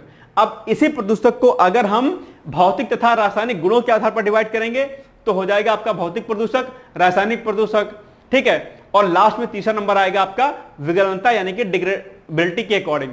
तो भौतिक तथा रासायनिक गुणों के आधार पर अगर हम इसको बांटें तो भौतिक प्रदूषकों में क्या आएगा, इसके अंतर्गत तेल आएगा, फिर क्या आएगा, ग्रीस आएगा, निलंबित ठोस आएगा, आदि आएगा। और रासायनिक अगर प्रदूषक की बात करते हैं, ये भौतिक प्रदूषक होगा, यहां पे भौतिक प्रदूषक क्रिया, भौतिक प्रदूषक, ठीक है। तो रासायनिक प्रदूषक में आएगा आपका, इसके अंतर्गत सल्फाइड आएगा, रोगनाशी आएगा, कीटनाशी आएगा, नाइट्रेट आएगा, आदि आएंगे किसके अंतर्गत, रासायनिक प्रदूषकों के अंतर्गत। और अगर विगलनता यानी कि डिग्रेडेबिलिटी के अकॉर्डिंग हम बात करें, यानी कि वह प्रदूषक जो एक तरीके से डिग्रेड हो जाते हैं यानी कि अपघटित हो जाते हैं, उसे हम बैड डिग्रेडेबल बोलेंगे। और जो डिग्रेडेबल किसको बोलेंगे, जो अपघटित नहीं होते हैं, जो जैसे कि पॉलिथीन हो गई। पॉलिथीन क्या है अपने आप पे, ये कभी क्या होती है, कभी यह अपघटित नहीं होती है, ठीक है। आगे हम पॉलिथीन के बारे में पढ़ेंगे। ये कई वर्षों तक, लाखों वर्षों तक क्या रहती है, मतलब अपघटित नहीं होती है। तो बहुत इससे क्या होगा, इससे जल प्रदूषण होता है। वर्षा का जल जो है इन्हीं पॉलिथीन पे आकर रुक जाएगा और फिर जो है क्या होगा, ग्राउंड वाटर लेवल डाउन चला जाएगा, क्योंकि वर्षा का जल जमीन में नहीं रिस पाएगा, ठीक है, ध्यान रखिएगा। अब अगर कारण की बात करें, जल प्रदूषण का कारण क्या है, तो कारणों में घरेलू एवं औद्योगिक अपशिष्टों का जल स्रोतों में मिलना, रेडियो एक्टिव तत्वों का जल तक पहुंचना, सिंपल सी बात है। कृषि में प्रयोग होने वाले जो उर्वरक हैं, खरपतवार हैं, वो भी क्या होते हैं, नदी में मिल जाते हैं और अन्य जगहों पर मिल जाते हैं। और तेल अधिप्लाव सुना होगा आपने, जिसको ऑयल स्पिल्स बोलते हैं। कई बार क्या होता है कि जब तेल लेकर के समुद्री जहाज समुद्र में जाते हैं तो वहां पर समुद्री प्रदूषण होता है, वो तेल रिस जाता है, तेल रिस करके समुद्रों में मिलता है, इससे भी क्या होता है, आपका समुद्री प्रदूषण यानी कि जल प्रदूषण होता है। तो कई प्रकार के प्रदूषण के कारण हैं, इंडस्ट्री हो गया, ठीक है, मानव गतिविधियां हो गई कई प्रकार की, तो इन सभी के कारण क्या होता है, जल प्रदूषण आपका होता है, ठीक है। कुछ फैक्ट है यहां पर, देखिए आप लोग फैक्ट के बारे में, ठीक है। एक वयस्क मनुष्य में जब 45 ppm यानी कि 45 ppm से ज्यादा नाइट्रेट की मात्रा होती है तो इसे क्या होता है, मिथनोग्लोबोनेमिया नाइट्रेट साइनोसिस नामक बीमारी बच्चों में उत्पन्न होती है। इससे ऑक्सीजन का प्रवाह क्या होता है, रुक जाता है और इसके फलस्वरूप क्या होगा, शरीर नीला पड़ जाता है तथा बच्चों की मृत्यु हो जाती है। इसे क्या बोलेंगे, ब्लू बेबी सिंड्रोम बोलेंगे। शरीर क्योंकि नीला पड़ जाता है जिसे क्या बोलेंगे, ब्लू बेबी, यानी कि नीला अपने आप में सिंड्रोम होगा ये। और ये प्रश्न आपके एग्जाम में भाई साहब पूछा गया है, आप लोगों ने नाइट्रेट से होने वाली बीमारी का नाम आप लोगों ने ब्लू बेबी सिंड्रोम रट रखा था, लेकिन ऑप्शन में आ गया था आपका ये मिथनोग्लोबिनीमिया आ गया था, अर्थात मिथनोग्लोबिन आ गया था और आप लोग वहीं पर गलत करके चले आए थे, ठीक है। तो ये ध्यान रखिएगा कि दरअसल ये फैक्ट आपके लिए क्या हो जाता है, इंपॉर्टेंट हो जाता है। बाकी आपको पता होगा कि जल प्रदूषण में जब अलग अलग प्रकार के तत्व पाए जाते हैं तो हमारे बॉडी को हैजा, पेचिस और विभिन्न प्रकार की बीमारियां जल के, मतलब जो अगर प्रदूषित जल है अगर उसको पियोगे तो हो जाएगा। आर्सेनिक अगर जल में है, आर्सेनिक कैंसर कॉजेस होता है, हमने आपको बताया। अगर जल में आर्सेनिक की मात्रा ज्यादा है, नाइट्रेट की मात्रा ज्यादा है, तो ये सब क्या करते हैं, आपके शरीर को नुकसान पहुंचाते हैं। ये सभी बिंदु भी आप लोग जानते होंगे बखूबी। अब एक टॉपिक आपका आ गया क्या, सुपोषण, जिसको हम लोग क्या बोलते हैं, यूट्रोफिकेशन बोलते हैं। और ये आपके एग्जाम के लिए क्या है भाई साहब, बहुत इंपॉर्टेंट है। इसको 2 मिनट के अंदर फटाफट आप लोग समझ लीजिए, आपकी चीजें आपके साथ में आ जाएंगी। देखो, एक कोई हमारी क्या है, वाटर बॉडी है, हमारा कोई पॉन्ड है, क्या है ये, हमारा कोई तालाब है, क्या है ये, हमारा पॉन्ड है, ये तालाब है ये हमारा, ठीक है। अब देखो क्या होता है, इस तालाब में क्या होगा कि अगर सीवेज वाटर आता है, सीवेज वाटर, क्या, सीवेज वाटर, अगर इस वाटर बॉडी में सीवेज वाटर अगर जाता है, क्या, सीवेज वाटर अगर जाएगा तो क्या होगा, कोई भी जो सीवेज वाटर होता है उसमें एनपीके की प्रेजेंस होती है, क्या, एनपीके की, एनपीके, जिसको क्या बोलते हैं, एन को बोलते हैं नाइट्रोजन, ठीक है, नाइट्रोजन और क्या कहते हैं आपका फास्फोरस और पोटेशियम। तो एनपीके की जो क्वांटिटी होती है इस सीवेज में होती है। और अगर इस वाटर बॉडी में अगर यहां पर जल है, क्या है ये, यहां पर क्या है, जल है यहां पर, और अगर इस जल में एनपीके की क्वांटिटी अगर क्या है, एक्सेस में है, क्या, अगर एनपीके की क्वांटिटी अगर यहां पर एक्सेस में है यानी कि अधिक है अगर, तो क्या होगा, तो ये होगा कि इससे अगर एनपीके इस वाटर बॉडी में, इस तालाब में ज्यादा है, तो क्या होगा, इस जल की जो प्रोडक्टिविटी होगी, यानी कि जो इसकी उत्पादक क्षमता होगी, क्या होगी, बढ़ जाएगी। और इसकी उत्पादक क्षमता बढ़ने पर क्या होगा, इसमें एक चीज बढ़ जाएगी बहुत ज्यादा, जिसको हम क्या बोलेंगे, जिसको हम लोग बोलते हैं एल्गी। जिसको क्या बोलेंगे, एल्गी बोलते हैं। एल्गी क्या हो जाएगी, हमारी बढ़ जाएगी बहुत ज्यादा, क्योंकि प्रोडक्टिव हो जाएगा जल। और जब एल्गी जो है क्या हो जाएगी, ज्यादा इसमें हो जाएगी, क्या हो जाएगी, ज्यादा हो जाएगी, तो क्या होगा, एक चीज ध्यान रखना। पहली बात तो एक शब्द सुन लो, एल्गल ब्लूम। क्या, एल्गल ब्लूम, एल्गल ब्लूम। ये एल्गल ब्लूम क्या होता है भाई साहब, कई बार पूछा आपके एग्जाम में। तो जब किसी भी वाटर बॉडी में, चाहे कोई तालाब हो, कोई ऐसा एरिया हो, जब वहां पर एनपीके की मात्रा बढ़ जाती है, एनपीके की मात्रा बढ़ने पर वो जल उत्पादक क्षमता उसकी बढ़ जाती है, प्रोडक्टिविटी उसकी बढ़ जाती है। ऐसे में एल्गी की मात्रा बढ़ जाती है, प्रोडक्टिव क्योंकि जल रहता है, और जो एल्गी की जो मात्रा बढ़ जाती है, ज्यादा हो जाती है, उसी को क्या बोलेंगे, हम उसी को बोलेंगे एल्गल ब्लूम बोलेंगे। ठीक है, लेकिन ये बढ़ गया तो ठीक है, ओके। लेकिन इससे नुकसान क्या होता है कि जब इस पूरे जो है वाटर बॉडी में ये एल्गी की मात्रा बढ़ जाएगी, तो क्या होगा, क्योंकि इसके नीचे क्या होंगे, अन्य कोई फाइटोप्लैंक्टन्स होंगे, जूप्लैंक्टन्स होंगे, तो फिर ये क्या करेंगे, जो फाइटोप्लैंक्टन्स होंगे वो फोटोसिंथेसिस की प्रोसेस नहीं कर पाएंगे। क्यों नहीं कर पाएंगे, क्योंकि इस पर एक लेयर बन गई है, किस चीज की, इस पर एक लेयर बन गई है, किसकी, इसकी बन गई है लेयर, किसकी, आपके एल्गी की। ये जल क्या हो जाएगा, हरा हो जाएगा अपने आप में। कई बार आप लोगों ने देखा होगा, कोई अगर तालाब है तो आपने देखा होगा कि उस पूरे तालाब में ग्रीन ग्रीन पूरा पूरा सब बन जाता है, हरा हरा सब बन जाता है पूरा। वही क्या होता है, वो एल्गी होते हैं। वो एल्गी इसलिए होते हैं क्योंकि उसमें एनपीके की मात्रा बढ़ जाती है। चाहे वो एनपीके की मात्रा किसी उर्वरक के वजह से हो, कोई अगल बगल कोई इंडस्ट्री हो, वहां का वेस्ट वहां पे जाता हो उसकी वजह से, ठीक है, तो उससे क्या होगा, एल्गी की मात्रा बढ़ जाती है। तो एल्गी की होने की वजह से क्या होगा कि ये तालाब में फोटोसिंथेसिस की प्रोसेस नहीं हो जाएगी, और फोटोसिंथेसिस की प्रोसेस के लिए जो ऑक्सीजन की जो डिमांड होगी ये ज्यादा हो जाएगी, मतलब ये एल्गी ज्यादा लेंगे, और नीचे वाटर बॉडी में ऑक्सीजन की मात्रा कम हो जाएगी। ऑक्सीजन की मात्रा कम होने पर भी जो यहाँ के नीचे जो जूप्लैंक्टन होंगे वो क्या होंगे, मरने लगेंगे। और यही एल्गल ब्लूम क्या करता है, एक टॉक्सिक सब्सटेंस भी जो है क्या करता है, निकालता है, सीक्रेट करता है, और इसकी वजह से भी क्या होता है, इसके अंदर रहने वाली जो मछलियां होती हैं, जो छोटे छोटे जो जीव जंतु होते हैं वो मरने लगते हैं। तो ये हो गया यूट्रोफिकेशन की प्रोसेस, सुपोषण की प्रोसेस। अर्थात जब किसी भी वाटर बॉडी में, किसी भी जलीय भाग में जब क्या होता है, जो है नाइट्रोजन, फास्फोरस, पोटेशियम की मात्रा बढ़ती है, एनपीके की मात्रा सीवेज वाटर की या किसी अन्य कारकों से जब बढ़ती है, जल की उत्पादक क्षमता बढ़ जाती है। जल की उत्पादक क्षमता बढ़ने से एल्गल ब्लूम होता है, अर्थात एल्गी की मात्रा बढ़ जाती है। एल्गी की बढ़ी हुई मात्रा के कारण प्रकाश संश्लेषण की प्रक्रिया नहीं हो पाती है। ऐसे में कई प्रकार के जो प्लांट्स अंतर फाइटोप्लैंक्टन्स होते हैं वो मर जाते हैं, और इसके फलस्वरूप फिर ऑक्सीजन की क्वांटिटी भी कम हो जाती है, जिससे क्या होता है, जिससे छोटे जो जीव होते हैं, मछलियां और जो जीव होते हैं वो भी मरने लगते हैं। साथ ही साथ में एल्गल ब्लूम से एक खास प्रकार का टॉक्सिक सब्सटेंस सीक्रेट होता है, उसकी वजह से भी कई प्रकार के जीव जंतु मर जाते हैं। यही प्रोसेस अपने आप में क्या कहलाएगी, यही प्रोसेस कहलाएगी यूट्रोफिकेशन, अर्थात सुपोषण कहलाएगी। क्या ये पॉइंट आपके समझ में नहीं आया, आ गया होगा, ओके। चले आगे हम बढ़े, चलो भाई साहब।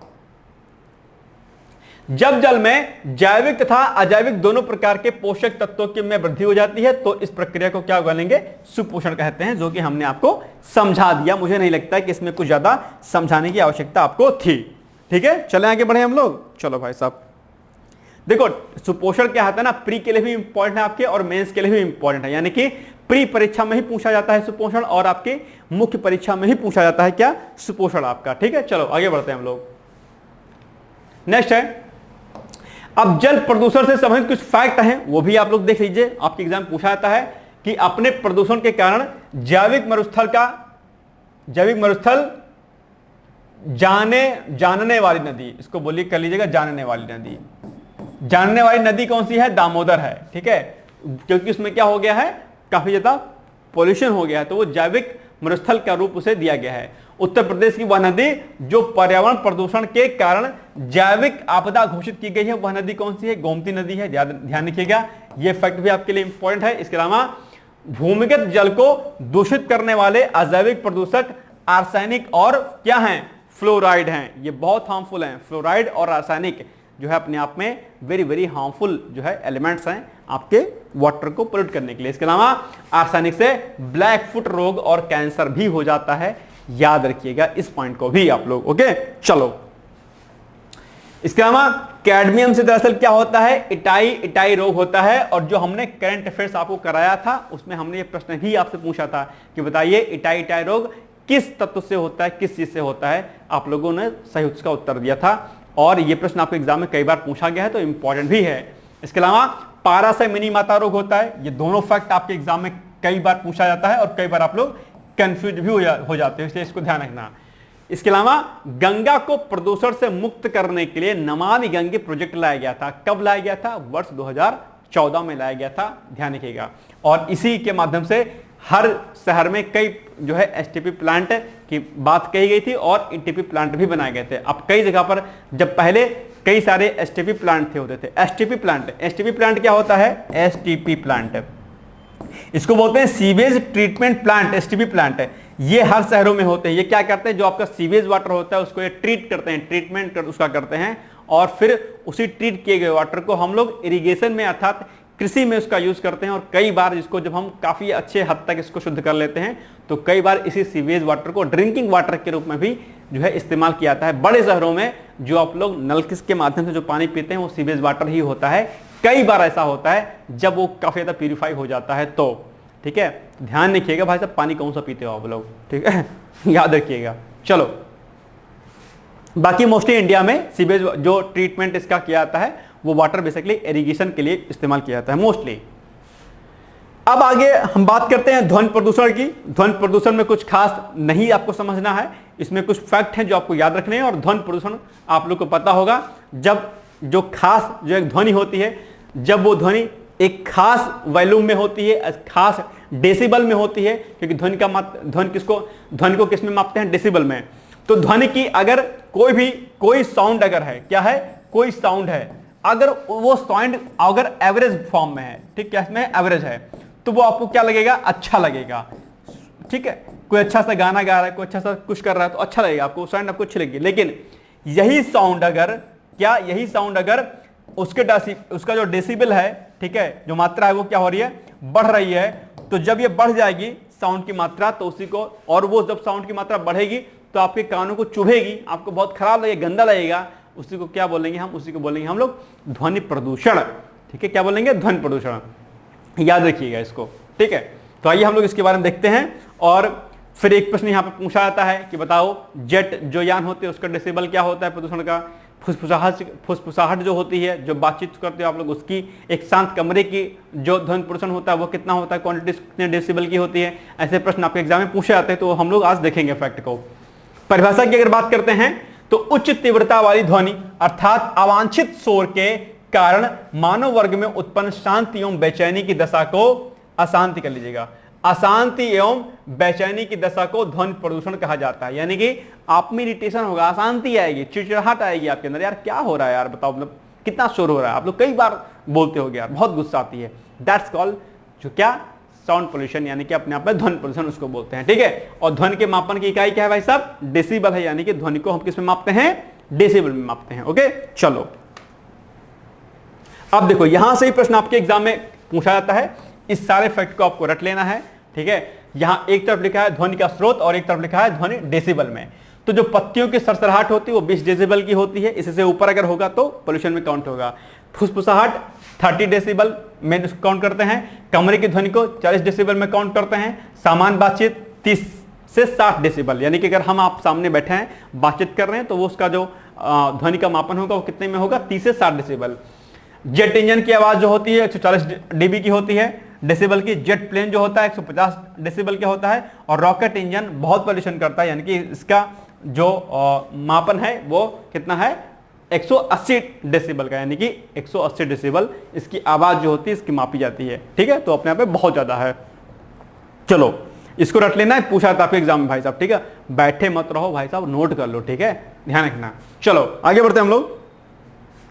ध्वनि प्रदूषण के प्रभाव की बात करें, मनोवैज्ञानिक प्रभाव पड़ता है इसका, इरिटेट होता है इंसान, झुंझुलाहट उसको आएगी, अपनी खोपड़ी फोड़ने लगता है, यार कितना शोर हो रहा है यार, भाग जाऊंगा मैं, ऐसा वैसा करके, ठीक है। बहुत समस्याएं होती हैं। कई बार जब आपका घर सड़क के किनारे होता है, और जब शादी का सीजन, जब शादी वाला जब मानसून आता है ना, शादी का मानसून भाई साहब बहुत खतरनाक होता है। ऐसा आएगा मानसून कि अगल बगल आजू बाजू पड़ोसी नीचे ऊपर दाएं बाएं सब जगह शादी होगी।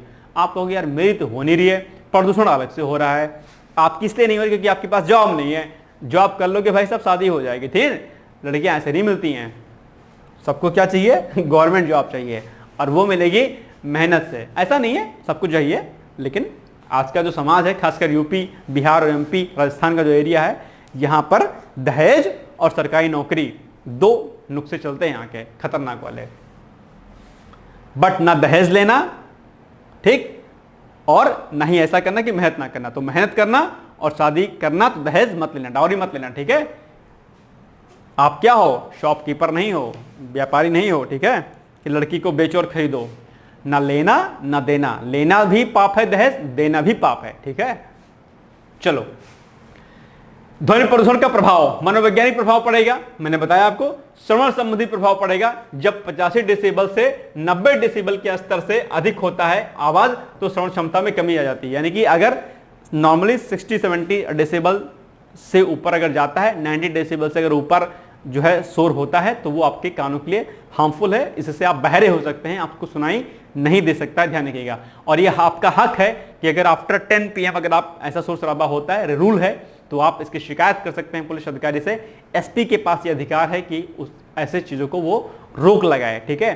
तो ध्यान रखिएगा, सुप्रीम कोर्ट ने भी इस पर एडवाइजरी ऑलरेडी जारी की हुई है, लेकिन लोग नहीं मानते हैं। लेकिन अगर आपको डिस्टर्बेंस होता है, आपका एग्जाम है, ऐसा कुछ बात है, तो आप निश्चित तौर पर पुलिस से शिकायत कर सकते हैं कि भाई रात के 10 बज गए हैं और अब जो है आप इसको डीजे को नहीं बजा सकते हैं, ठीक है, ध्यान रखिएगा।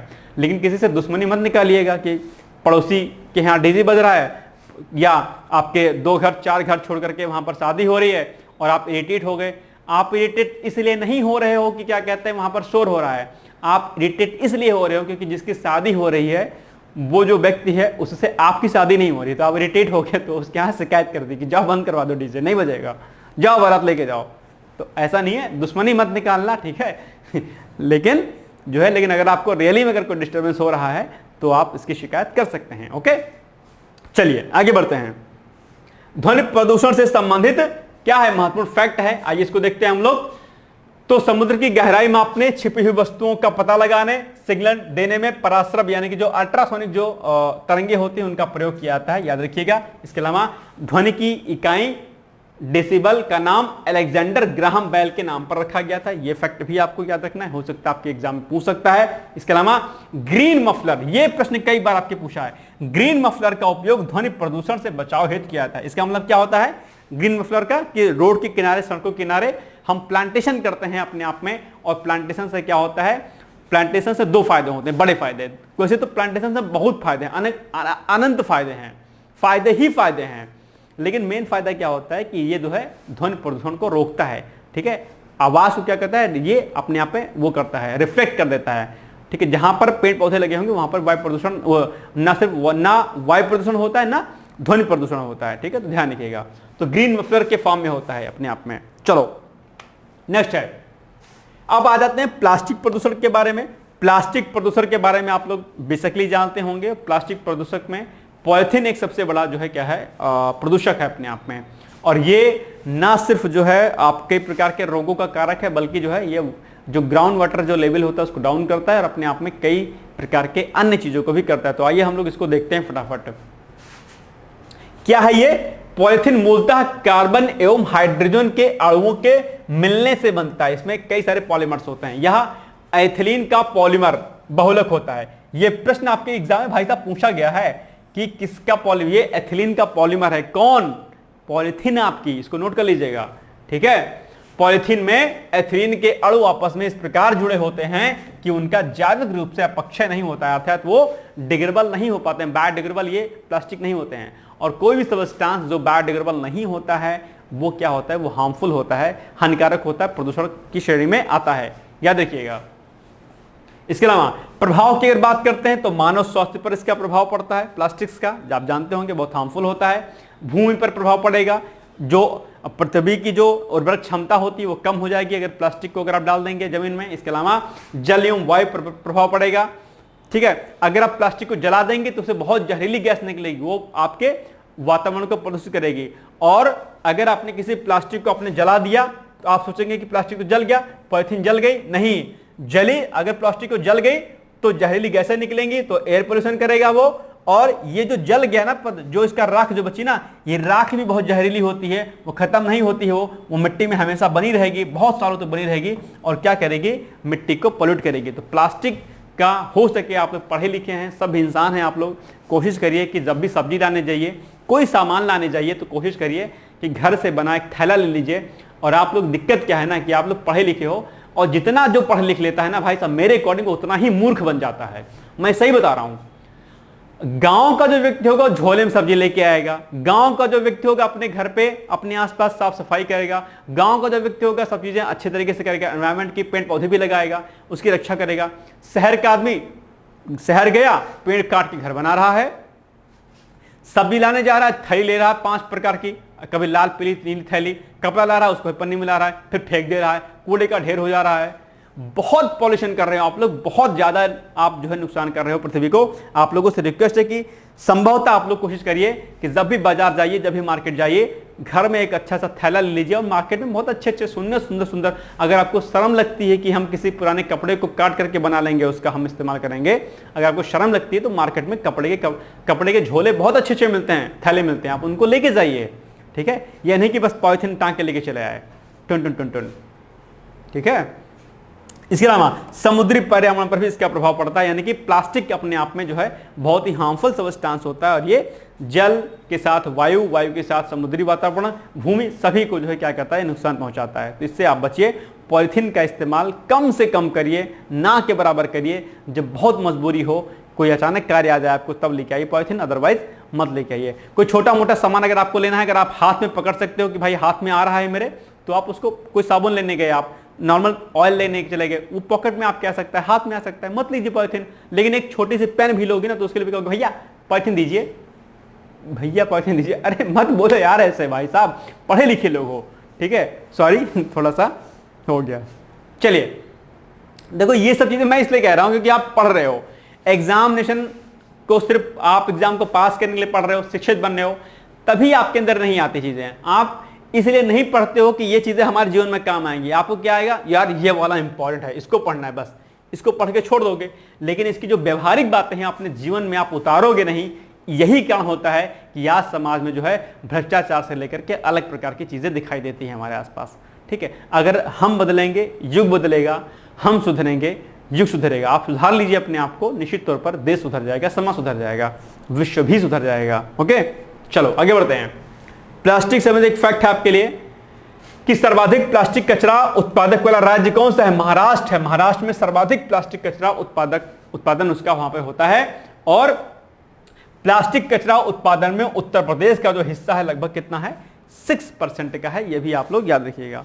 नेक्स्ट है, अब एक बात करते हैं, ध्यान करते हैं हम लोग यहां पर, वो क्या है आपका रेडियोधर्मी पॉल्यूशन, यानी कि जो रेडियो एक्टिव पॉल्यूशन होता है वो क्या होता है। और यह भी आपके एग्जाम में कई बार पूछा गया है, इसके बारे में हम लोग 2-4 फैक्ट यहां पर देखते हैं। तो परिभाषा क्या है इसकी, परिभाषा है कि रेडियो एक्टिव न्यूक्लियोटाइड्स से उत्पन्न होने वाला प्रदूषण रेडियो एक्टिव प्रदूषण कहलाता है। जैसे कि आपका थोरियम हो गया, प्लूटोनियम हो गया, यूरेनियम हो गया, ये सब क्या है, रेडियो एक्टिव पोल्यूटेंट हैं अपने आप में। बहुत रेडियो एक्टिव पोल्यूटेंट बहुत दरअसल हार्मफुल होते हैं, बहुत ही हानिकारक होते हैं।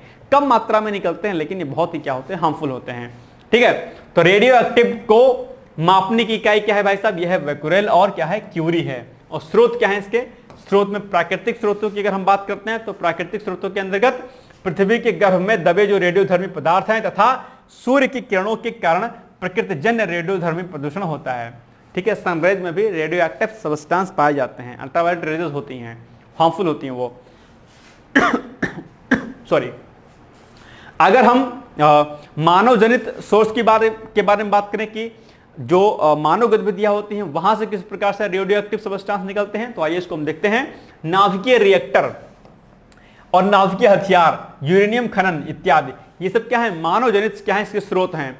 आप लोगों ने नाभिकीय रिएक्टर सुना होगा, नाभिकीय रिएक्टर में यूरेनियम 92-235 और अन्य एलिमेंट्स का यूज किया जाता है, आप लोग जानते होंगे।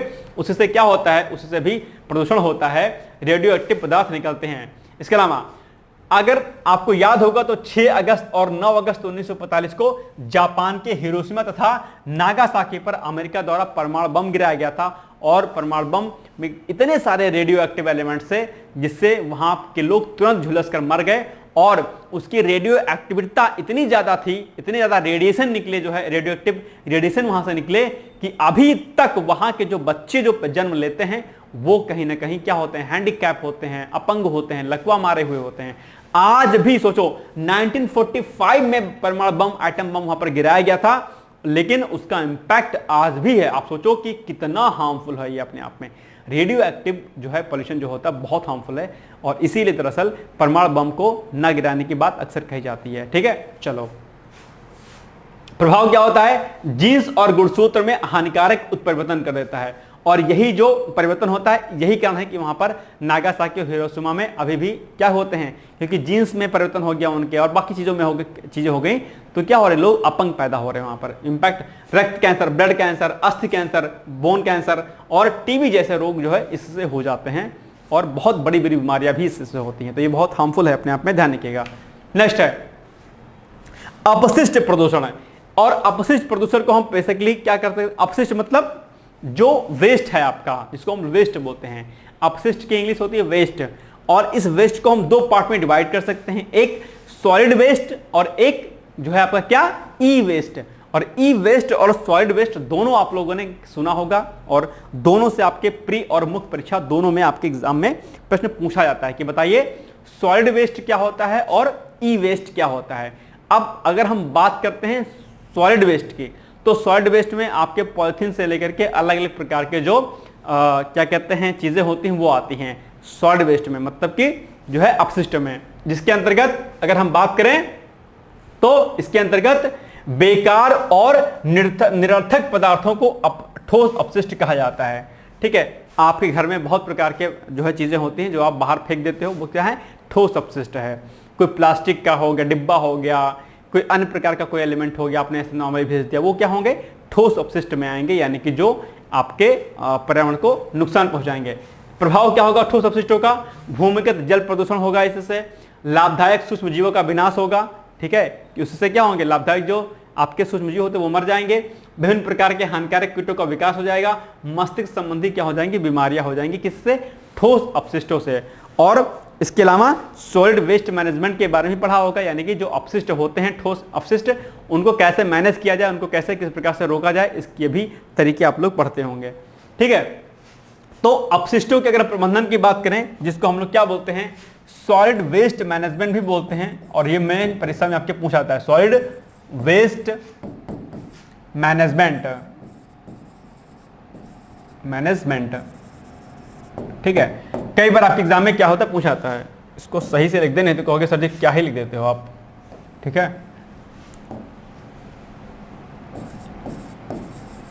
सॉलिड वेस्ट और क्या, मैनेजमेंट।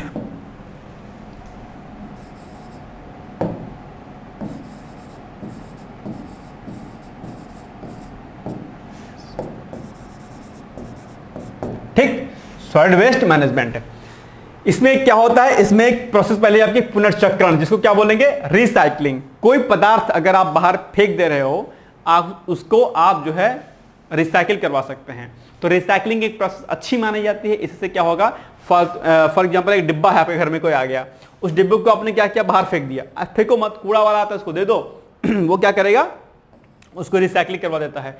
ठीक है, आजकल कूड़े वाली गाड़ियां भी आती हैं, आपने सुना होगा, कूड़ा वाला आया घर से कूड़ा निकाल, सुना है, तो वो उसको आप दे दीजिए अलग अलग प्रकार से वेस्ट को, उससे हो जाएगा। इसके अलावा कुछ अपशिष्ट जो सब्जी वब्जी के छिलके होते हैं उसको आप अलग अलग जमा कर दीजिए, उससे आप खाद बना सकते हैं, लेकिन आप लोग करते नहीं है दरअसल, है ना, आप कब काम चलाओ वाला काम करते हो। तो रिसाइकलिंग के प्रोसेस से भी हम इसको मैनेज कर सकते हैं कि ताकि पर्यावरण में ठोस अपशिष्ट ज्यादा से ज्यादा ना एकत्रित हो। इसके अलावा कंपोस्टिंग होती है, कंपोस्टिंग कि उसके माध्यम से हम खाद बना सकते हैं। जैसे सब्जी का छिलका हो गया, कुछ अन्य प्रकार के अपशिष्ट हो गए, उसको आप इकट्ठा करिए, उसकी खाद बना सकते हैं। ठीक है, दबाना, जिसको हम लोग क्या बोलते हैं, लैंडफिल्स बोलते हैं। इसको आप मिट्टी में अगर आप उसको दबा देंगे, कुछ टाइम के बाद क्या होगा, ये वहां पर डिग्रेड हो जाएगा। ऐसे सब्सटेंस आप वो भी कर सकते हैं।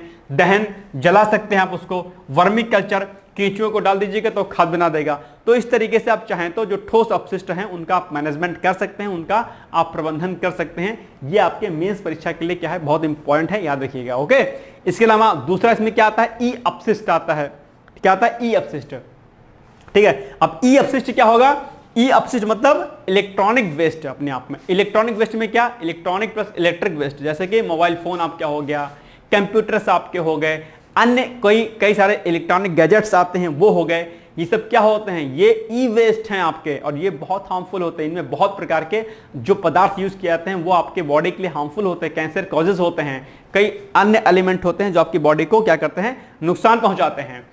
तो अब इसमें क्या परिभाषा आएगी कि उपयोग के बाद बेकार एवं निरर्थक हो चुके इलेक्ट्रिकल एवं इलेक्ट्रॉनिक उपकरणों को ही क्या कहते हैं, ई अपशिष्ट को ही ई अपशिष्ट कहा जाएगा। यहां पर लिख दिया, ई अपशिष्ट कहा जाता है। जैसे आपका रेडियो हो गया, मोबाइल हो गया, प्रिंटर हो गया, कंप्यूटर हो गया। यहां पर आप लोग देख पा रहे होंगे पूरा जो है क्या कचरा पूरा इलेक्ट्रॉनिक वेस्ट का क्या इकट्ठा है, और ये बहुत नुकसान करता है, बहुत ज्यादा ध्यान रखिएगा।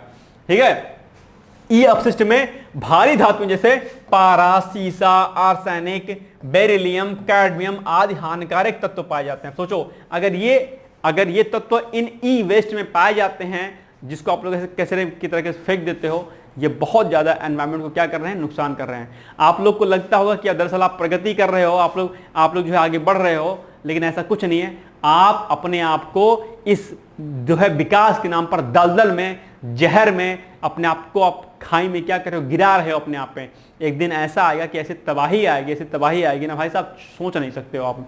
ठीक है, हमें लगता है कि हम बहुत डेवलपमेंट कर रहे हैं, बहुत विकास कर रहे हैं, लेकिन नहीं, ये भौतिकतावादी विकास जो हम कर रहे हैं, जो अपने सुख के लिए हम विकास कर रहे हैं, दरअसल ये सुख बहुत लंबे समय तक चलने वाला है नहीं। परंपरागत चीजें थी, जब तक आप उसकी तरफ लौट के नहीं आओगे तब तक जो है चीजें नहीं सही रहेंगे। ठीक है, ध्यान रखिएगा। या फिर आप सस्टेनेबल डेवलपमेंट का जो कॉन्सेप्ट है उसको आप जो है फॉलो करिए। हालांकि सस्टेनेबल डेवलपमेंट भी पूरी तरीके से सही नहीं है अगर मैं अपने पर्सपेक्टिव से इसको देखूं तो, लेकिन फिर भी काफी हद तक हम उससे निजात पा सकते हैं। चलिए, ई कचरा प्रबंधन की अगर बात करते हैं तो उसके लिए ई कचरा प्रबंधन नियम 2018 बनाया गया था। इसके लिए कई सारे प्रावधान हैं। इसके प्रावधानों को हम लोग नहीं पढ़ेंगे, लेकिन हम जानते हैं कि इसको कब लाया गया था। तो पर्यावरण, वन तथा जलवायु परिवर्तन मंत्रालय द्वारा 23 मार्च 2018 को ई कचरा प्रबंधन नियम 2016 के स्थान पर क्या लाया गया, ई कचरा प्रबंधन संशोधन नियम 2018 को क्या किया गया, अधिसूचित किया गया। इसमें कई सारे प्रावधान हैं जो ई वेस्ट को लेकर के बनाए गए हैं, जिसमें कई प्रकार के जो है वेस्ट को बताया गया है कि ये कौन सा ई वेस्ट है, कौन सा ये ठोस वेस्ट है। ठीक है, यानी कि सॉलिड वेस्ट है, उसको कैसे मैनेज किया जाए, क्या क्या नियम और कानून हैं, वो सारे प्रावधान इसमें दिए गए हैं। आप चाहें तो गूगल करिएगा, इसके प्रावधान आपके सामने आ जाएंगे। ओके, नोट, एक फैक्ट देखिए यहां पर कि घातक अपशिष्टों के सीमा पार स्थानांतरण को प्रतिबंधित करने के लिए बेसल अभिसमन, यानी कि जिसको हम बेसल कन्वेंशन भी बोलते हैं, नामक अंतरराष्ट्रीय संधि की गई है, जो कि 1992 अर्थात 1992 से क्या है, प्रभावी है। तो हो सकता है आपके एग्जाम में पूछ ले कि वेसल कन्वेंशन का संबंध किससे है, तो आप बताएंगे ई वेस्ट मैनेजमेंट से। ओके, याद रखिएगा। चलो, नेक्स्ट है जैव प्रदूषण। अब हम लास्ट टॉपिक पर लगभग आ चुके हैं। जैव प्रदूषण क्या होता है, जिसको हम लोग क्या बोलते हैं, बायो पॉल्यूशन बोलते हैं। यानी कि इसमें क्या होगा कि रोग कारक सूक्ष्म जीव, जैसे कि जीवाणु हो गया, विषाणु हो गया, कवक यानी कि फंगस आपका हो गया, आदि के द्वारा वायु, जल एवं खाद्य पदार्थों को प्रदूषित कर मनुष्यों, फसलों, फलदायी वृक्षों व सब्जियों को संक्रमित करना ही क्या कहलाएगा, जैव प्रदूषण कहलाता है। यानी कि जो आपके बैक्टीरिया वगैरह होते हैं उनसे जो प्रदूषण होता है उसको क्या बोलेंगे, हम बायो पॉल्यूशन बोलेंगे, जैव प्रदूषण।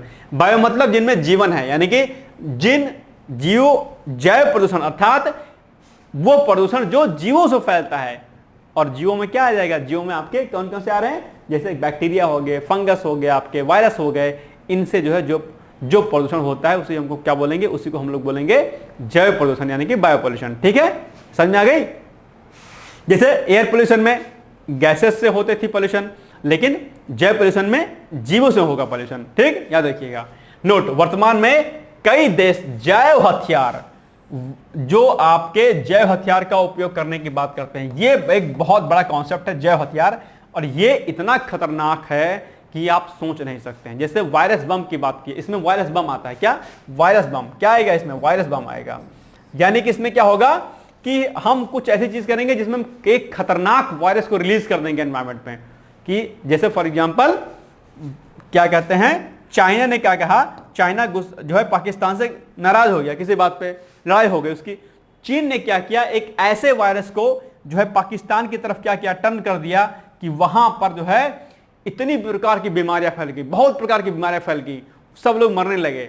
और कहा जाता है, कोरोना को लेकर भी कहा जाता है कि दरअसल ये चाइना की चाल थी, और उसके फलस्वरूप जो है मार्केट को कैप्चर करने के लिए कोरोना वायरस को दरअसल जो है छोड़ा गया था। ऐसा कुछ कहा जाती है बातें, या लैब में टेस्टिंग हो रही थी, ऐसा कुछ रिलीज हो गया। वो 10 बातें सुनने की आती हैं। लेकिन जिस प्रकार से कोरोना वायरस अपने आप में इतना भीषण फैल गया कि पूरे वैश्विक स्तर पर तबाही मचा दी, लाखों करोड़ों लोग मर गए। सोचो कि इसी कोरोना वायरस को अगर कोई देश जो है जैविक हथियार के रूप में प्रयोग करता, जो कि कहीं ना कहीं कहा भी जा रहा है कि अपने आप में ऐसा किया भी गया, लेकिन वो देश सफल उसमें नहीं हो पाया।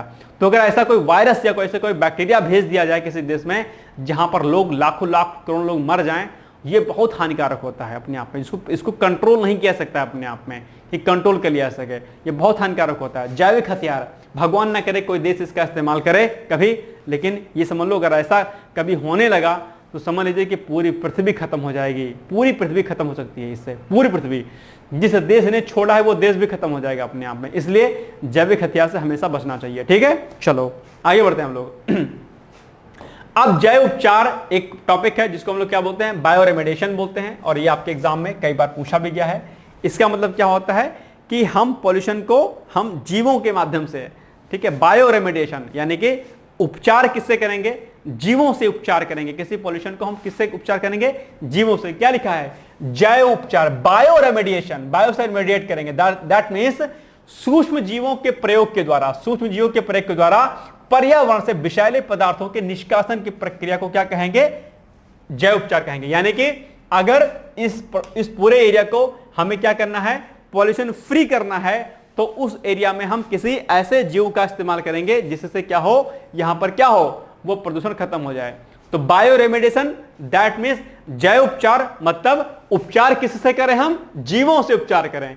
और उस प्रकार के जीवों में कई प्रकार के कवक और कई प्रकार के बैक्टीरिया वगैरह उसमें आते हैं। ठीक है, तो वही है तकनीक। क्या होती है जैव उपचार की, स्वस्थानीय तकनीक होती है और बाह्य स्थानीय तकनीक होती है, जिसमें हम लोग स्वस्थानीय तकनीक के बारे में पढ़ेंगे थोड़ा सा कि किस प्रकार से जीवों के माध्यम से पॉल्यूशन को कंट्रोल किया जाता है, पॉल्यूशन को दूर किया जाता है। आइए हम लोग इसको एक एक पॉइंट देखते हैं। चलिए, स्वस्थान में एक टेक्निक आती है वायु वेटिंग। क्या आती है, वायु वेटिंग टेक्निक आती है। ये सारी टेक्निक भाई साहब आपके एग्जाम में पूछी जा सकती है और एक बार पूछी भी गई, इसलिए याद रखिएगा।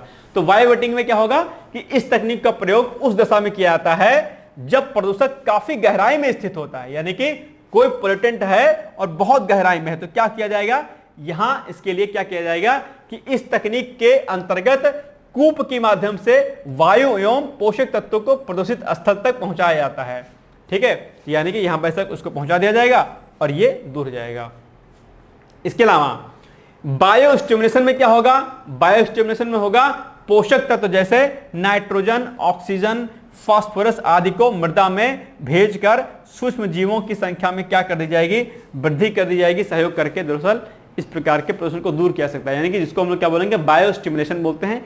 यह भी आपके एग्जाम में पूछा गया है। क्या है कि पोषक तत्व जैसे नाइट्रोजन, ऑक्सीजन, फास्फोरस आदि को मृदा में भेजकर सूक्ष्म जीवों की संख्या में क्या कर दी जाएगी, वृद्धि कर दी जाएगी और इससे वो चीज दूर हो जाएगी। इसके अलावा जैविक छिड़काव, भूमिगत जल में ऑक्सीजन की सांद्रता बढ़ा दी जाती है, इसको क्या बोलेंगे, जैविक छिड़काव बोलेंगे।